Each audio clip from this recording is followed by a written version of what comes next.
बाढ़ के खतरे को देखते हुए इस बार सिंचाई विभाग ने परिकल्प भवन में बाढ़ कंट्रोल कक्ष बनाया है, जिसमें 24 घंटे निगरानी की जा रही है।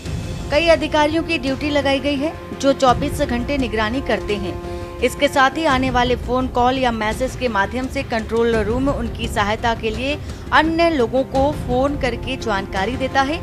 कंट्रोल रूम के माध्यम से सारी जानकारी सिंचाई विभाग के पोर्टल पर भी अपलोड की जाती है। हर 4 घंटे के बाद चार्ट बदलता रहता है।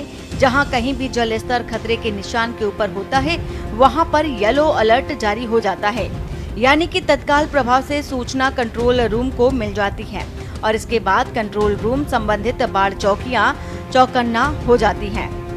पिछले वर्ष बाढ़ को लेकर के लगभग 30 जिलों में बाढ़ का खतरा सबसे अधिक देखने को मिला था, जिसे लेकर उत्तर प्रदेश के मुख्यमंत्री योगी आदित्यनाथ ने नाराजगी व्यक्त की थी और कंट्रोल रूम बनाने के लिए कहा था, जिसे तैयार किया जा चुका है।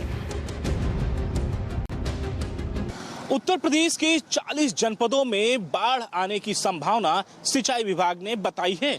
ऐसे में महाराजगंज, श्रावस्ती, गोंडा जैसे जनपदों में भारी बारिश होने की संभावना है और इसके साथ ही साथ अन्य राज्यों से आने वाले पानी से बचाव के लिए सिंचाई विभाग ने अपनी चीजें मजबूत कर ली हैं। यानी कि कहा जा सकता है कि सिंचाई विभाग ने तटबंधों को मजबूत बनाने के लिए 24 घंटे निगरानी कर रहा है। इसके साथ ही साथ इस बार बाढ़ का खतरा लगभग 40 जनपद ऐसे हैं जहां पर मंडराता हुआ नजर आ रहा है। उसको लेकर के तैयारियां लगभग पूरी हो चुकी हैं।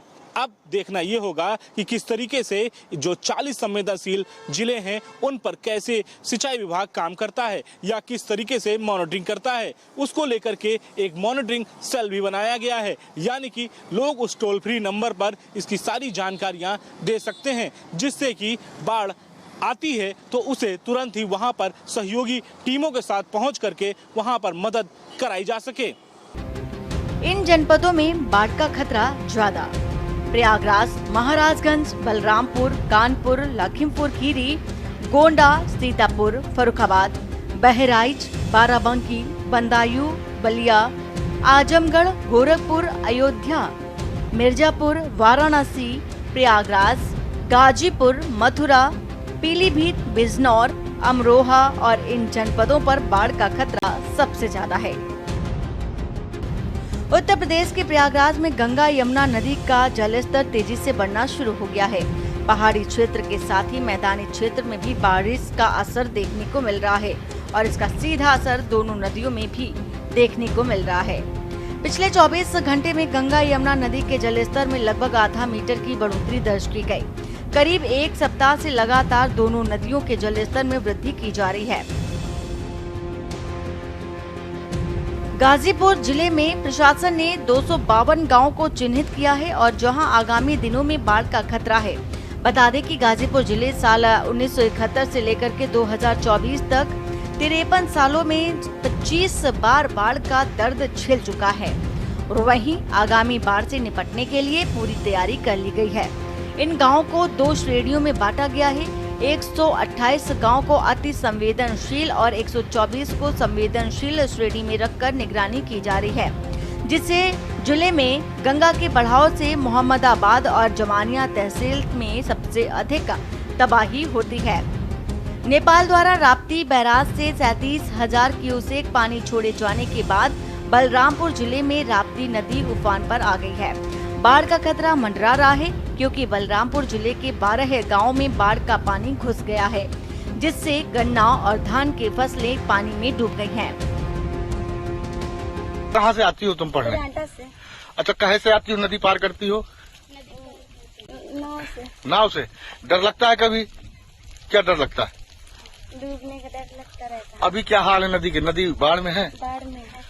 तो जान जोखिम में डाल के आती जाती हो? तो क्या कभी कोई जिला प्रशासन कोई अधिकारी यहाँ आया कभी देखने या क्या? कोई नहीं आया। ये जाते हैं स्कूल। कौन से स्कूल? ये इंटर कॉलेज भी है यहाँ, जूनियर हाई स्कूल भी है यहाँ। हाँ। तो यहाँ पे सब पढ़ने जाते हैं। कहाँ के बच्चे आते हैं? ये आते हैं यहाँ पे छंजन डेरा, सिमरा डेरा, शिवपाल डेरा और गणेश नगर, यानी कि डिप्पा डेरा तक के बच्चे यहाँ आते हैं पढ़ने। श्रीरामपुर। हालत क्या है आज नदी की? हालत तो अब ये न मत पूछिए हालत क्या है। ये तो यहाँ राम भरोसे की हालत है। यहाँ तो नदी भी बाढ़ में है तो भी आना है, बाढ़ में नहीं है तो भी आना है, और यहाँ कोई सरकार की सुविधा नहीं। तो इस टाइम बांदा में जो फ्लड लेवल है, 2 नदी है, केन एंड यमुना, हमारा जो प्राइम रिवर्स है, उसमें हमारा फ्लड लेवल तक पहुंचे नहीं, अप्रोक्सीमेटली 10 मीटर 13 मीटर की गैप है। तो अभी तो ऐसे बहुत मतलब इमरजेंसी सिचुएशन तो अराइज नहीं हुआ, बट वी आर वेरी संवेदनशील सिचुएशन है, तो we are handling it with very sensitivity. तो इसमें जनपद लेवल में जो मीटिंग्स होनी है उसको हमने कर दिया है, बिकॉज पलानी हमारा जो तहसील है वही हमारा बहुत सेंसिटिव तहसील है रिगार्डिंग फ्लड।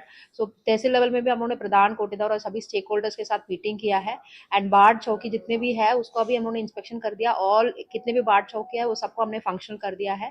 उत्तराखंड में लगातार बारिश के कारण अमरोहा में गंगा का जल स्तर 30 सेंटीमीटर बढ़ गया है, जिससे नदी किनारे बने कई अस्थायी शेड डूब गए हैं। और पीलीभीत से मिली खबर के मुताबिक कटाव के कारण नहर में 10 फुट चौड़ी दरार भी आ गई है, जिसके कारण 50 बीघा जमीन पर लगी फसलें बाढ़ की चपेट में डूब गई हैं। सिंचाई विभाग की एक टीम मौके पर पहुंच गई है और मरम्मत का काम शुरू कर दिया गया है।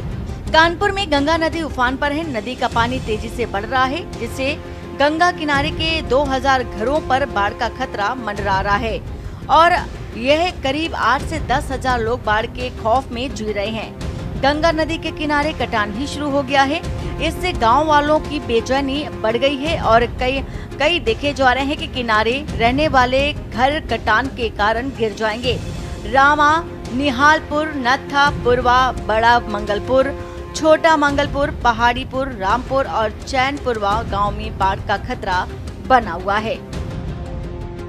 उत्तर प्रदेश में इस बार बाढ़ से बचने के लिए सिंचाई विभाग ने एक नियंत्रण कक्ष बनाया है। उस कक्ष के माध्यम से सभी को जानकारियां मिल रही हैं कि आखिर इस बार कितनी वर्षा होने वाली है और किस तरीके से वर्षा होगी तो उसे कैसे कंट्रोल किया जाएगा, उसे कैसे बचाया जाएगा, उसके रूप से कैसे निकला जाएगा। तमाम तरीके की चीज़ों को लेकर के कंट्रोल रूम बनाया गया है सिंचाई विभाग तरफ से। हम ये कंट्रोल बोर्ड पूरा बनाया गया है कि बाढ़ को लेकर के किस तरीके से इस बार जो है सिंचाई विभाग पूरी तरीके से मुस्तैद है और जमीन पर उतरकर अपने कार्यों को करता हुआ नजर आ रहा है। उसी कड़ी को लेकर के हम यहां जानने का प्रयास करने के लिए यहां पर पहुंचे हुए हैं। ये कंट्रोल रूम है और आप देखिए कि यहाँ पर प्रॉपर तरीके से लोग जो है वर्क करते हुए नजर आ रहे हैं। सभी लोग जो हैं एक सिस्टम और हर चीज को डाटाबेस जो है नोट किया जा रहा है कि कहाँ पर किस स्तर पर पानी का जल भराव जो है ज्यादा होना है या बारिश की मात्रा जो है इस बार अधिक होनी है। ये येलो दिखाते हैं कि डेंजर लेवल से नीचे है, जहाँ पे 50 सेंटीमीटर तक 50 सेंटीमीटर तक तो उसे येलो दिखाते हैं। और जैसे ही हमारी ये जो है डेंजर लेवल से ऊपर नदी जाती है तो वो रेड में हमारी कन्वर्ट हो जाती है। अच्छा, वो फिर रेड हो जाता है। और ये जो नीले का निशान है इसको अब क्या दर्शाता है? सामान्य है, ये बस गेज साइड का सिंबल बना हुआ है, ये सब सिंबल है, सामान्य है ये सब। जैसे आज 7 तारीख है तो हम 8 तारीख का बनाते हैं इसमें। तो इसमें जैसे स्थानीय है तो स्थानीय में हम गोमती और सही का फोरकास्ट देखते हैं अगले दिन का, और प्रादेशिक में हम गंगा बेसिन के छतनाक से मिर्जापुर, गंगा बेसिन के नरोरा से फाफामाऊ, गंगा बेसिन के फाफामाऊ से बलिया और गंगा बेसिन की ऊपरी गंगा और घाघरा बेसिन की निचली घाघरा जी के। और ये जो होता है, ये जो नेक्स्ट होता है ये हैवी रेनफॉल का होता है, इसको हम ये भारी वर्षा की चेतावनी में इसको अंकित किया जाता है, जो दिया जाता है। साथ ही साथ वहाँ की चौकियों की निगरानी के लिए एक टीम जो है 24 घंटे के लिए वहाँ पर तैनात कर दी जाती है। उसी तर्ज पर लगातार जो है सिंचाई विभाग काम करता हुआ नजर आ रहा है, यानी कि लोगों की कहीं ना कहीं सुरक्षा को लेकर के जो एक बाढ़ को बचाव कार्य जो होते हैं उसमें तेजी लाने के लिए ये कार्य जो है इस बार सिंचाई विभाग की तरफ से किए जा रहे हैं। कैमरामैन अदित्य तिवारी के साथ मैं संदीप मिश्रा, के न्यूज़, लखनऊ।